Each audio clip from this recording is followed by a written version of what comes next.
Hey guys, I'm gonna give you a little power skating tutorial that you can use when you go to the outdoor rink. Some of the things that, so the skill we're gonna work on today is power turns.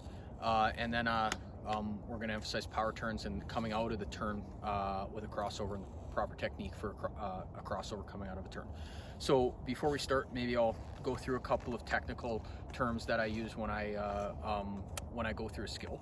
So amongst lots of other terms, we'll start with these inside edges.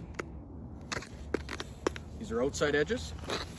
And from front to back, what I call my balance points on my blade are my blade's divided up, and think of it in 4 even parts. From toe to heel, it's 1 to 4. So roughly, call that 1, call that 2, call that 3, and the heel is 4. So when I'm doing this skill, one of the things I want to think about is I want to try to stay off my 4. I want to stay on in between my 2 and 3. That'll help me.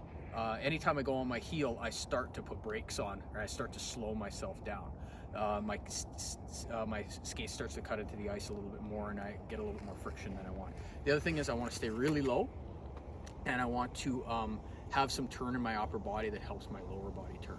So when we're practicing a skill, it's good to do it with an exaggerated technique and a very deliberate technique. That way we're creating some muscle memory, so in the game we can, when we go to do something under stress, we do it properly, naturally. So what I want you to think about when you're doing the skill is I want you to think about your front skate, the outside edge on your front skate, and trying to keep the balance point sort of front to mid skate. So from the middle of your foot forwards is where you want your balance to be. That'll help you keep the speed up. So I'll show you what this looks like a few times, then we'll talk about the crossover.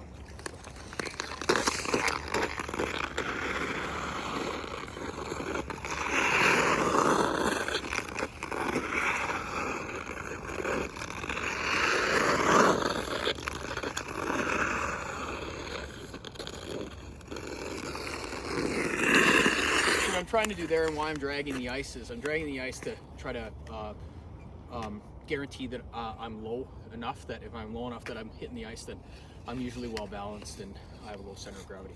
So you can practice that. Once you get comfortable with that, what you want to do is you want to think about how to accelerate coming out of that turn, or how to maintain speed that you had going into the turn. So one of the things I want you to think about, again, when you're thinking about that outside edge on that front foot, when you're coming out of your turn, and if my turn looks like this, 12 o'clock on my turn is here. Coming out of my turn is on this side of the corner. So I'm coming into my turn this way. I'm coming out here. As I'm coming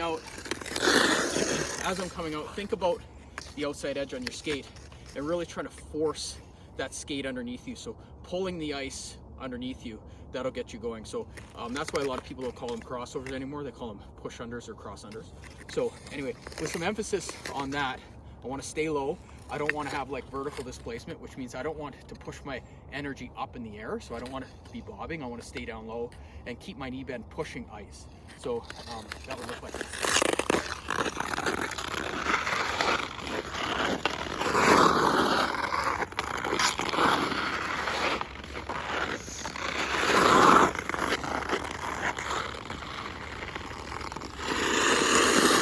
So all I'm doing there is I'm really just focusing on trying to force the ice underneath me. So anyway, that's the skill. You guys can work at that when you go to the outdoor rink, whether you use it in a shinny game or practice it before you start a shinny game or before you start some puck skills.